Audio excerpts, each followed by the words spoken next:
6 Minutes Season 5. The Season of Unknowingness. The final chapter of the 6 Minute sequel. There are kids in this world who are different. Special. One of them found us. And became family. But her time ran out. And now, that girl is missing.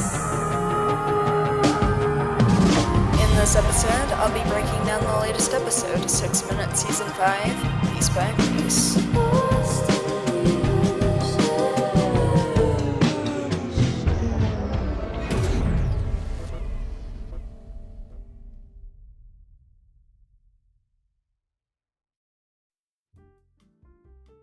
Hey, Review Pop listeners, it's your Landon Mueller. We're here today talking about episode 26 of 6 Minutes Season 5, and I just enjoyed this episode so much. I thought there were so many things that were done really well, just starting with the bond between Brynleigh and Badger. I mean, it just felt incredibly strong. We got to see them kind of, interacting with each other through that flashback, and I thought it was so well done. There's so much emotion to it all, and then we also got to explore with just Dr. Adam Head in the video call. I also really love a lot of the music choices in this episode. I just think it really fits that dance vibe, and we really get to explore on a lot of emotion on this episode. This episode, I thought it was done just really well, but yeah. Let's dive straight into it. I'll be fine. Go, find Birdie. Make sure she's okay. Cyrus. Please, just go. Okay, but I'll come back for you this time. I promise. Hey, if we get through this, maybe save me a dance? You got it.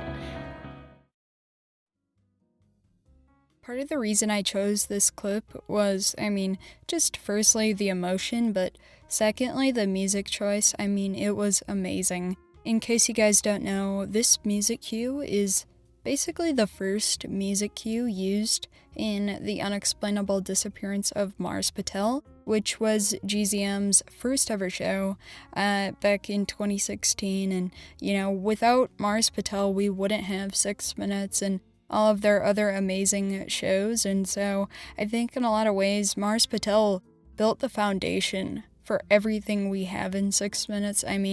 Even down to just some of the storylines. But I think this, music cue works especially strong here. And I love whenever we get to hear that in 6 Minutes, kind of that crossover of music. And then I also want to talk about just the stakes here. Brynleigh feels overwhelmed, and, Cyrus is kind of trying to come to her side, and, we really get to see them interacting with each other in a very emotional sort of way, right? You keep telling me Holiday's a liar, but you've been lying to me since you found me. Sorry, I'm a little lost here. I'm not lost anymore. I can run faster than anyone, and get anywhere I need to go. Holiday and Birdie have been trying to help me all this time. But you wouldn't let them. I don't understand. What is this memory? Badger? Right, so this clip is unbelievably clever.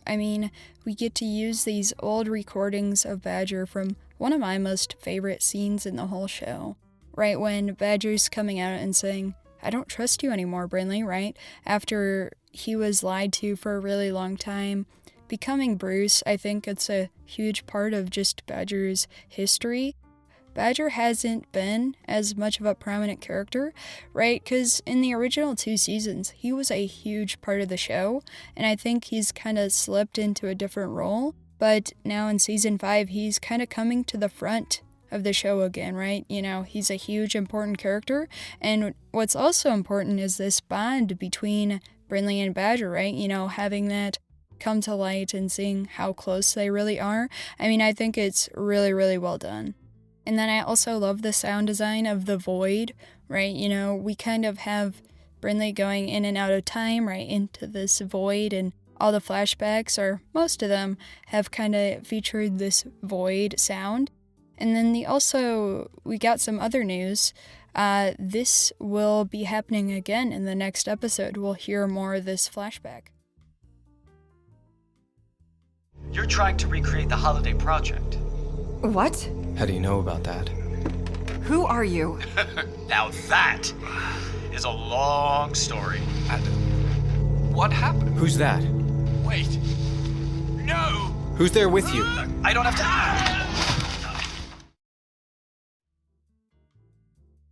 Right, so I love the perspective in this clip, and I didn't really expect Adam to come out like this and saying he kind of knows what's going on and just revealing him, to everybody else this quick on. I think that's very untraditional of Adam.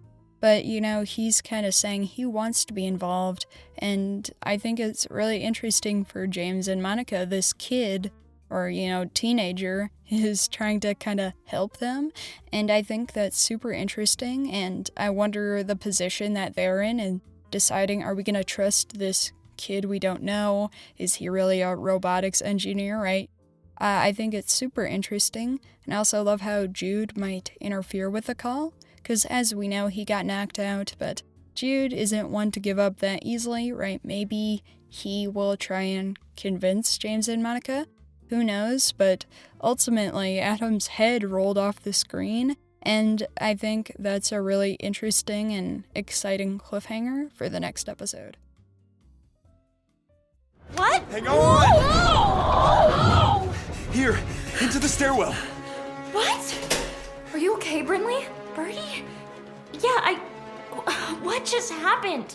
Badger saved you by running fast. Like, really fast. So, I love how Badger's abilities are coming up this fast. I didn't expect it, but we kind of have this full circle moment here where Brynleigh had this flashback earlier of him and is kind of realizing, okay, who he is, but I don't think that necessarily means that all of Brynleigh's memories have come back. However, I think she kind of feels that connection that she has with Badger, and so this must be a lot for her to process, but I love the idea that their relationship is building here and that Badger came to save her, and I think that really shows kind of the brother and sister dynamic they have, right? They're so close and they're just intrinsic parts of each other's lives. And so it'll be really interesting to see if they learn more about each other and just everything that happens there. But I also love Badger's use of his, running abilities. I remember the first time in season 1 we had heard him run. It's just so great. Well, Cybot, before Birdie realized she can breathe underwater, she had a dream, and I had one too. Someone's in the gym. Yeah, I know. Hello?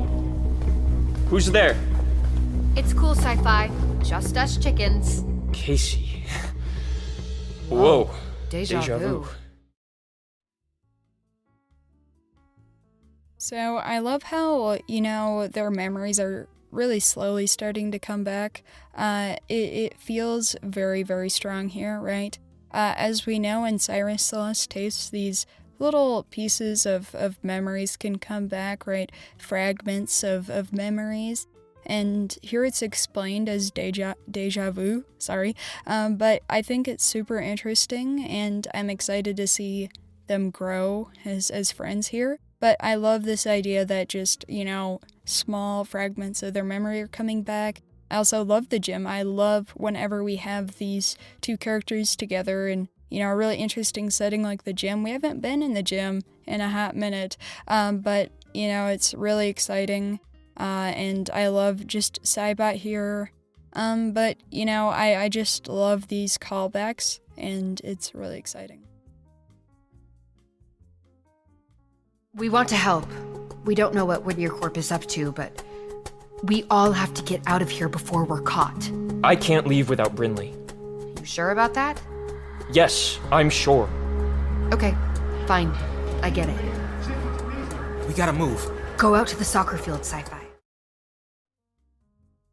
I can see just kind of that jealousy in Casey's voice, the fact that, she still doesn't like Brynleigh that much. she's kind of in the middle of a really interesting triangle here, and we kind of have, these feelings between Casey and Cyrus. I think Jess has said on Rewind that maybe they dated in the past, and I think that'd be really interesting to learn more about. But now we obviously have them as friends here, and yet Casey might still be jealous of Cyrus, even though, we have Casey and Penn getting closer to each other. But at the same time, just Brynleigh and Casey, there's so much here, but I think there's a lot of tension here, and I think that'll be built up a lot this season. I don't want any trouble. You never do, Cyrus Anders. Do I know you? Angelica Graves. And it seems we are destined to meet, yet again. What a fun cliffhanger, bringing Angelica back, and I think Gabriella Scott does such a great job, just playing Angelica, even though Angelica's, as a character, is a lot older than her. I think she just does a great job playing all these different ages, right? She had played young Angel, and then teenage Angel, and now adult Angelica. So really exciting. Thank you all so much for listening. If you enjoy the show, please leave a 5-star review. Until next time, this is Landon saying peace, love, and time travel.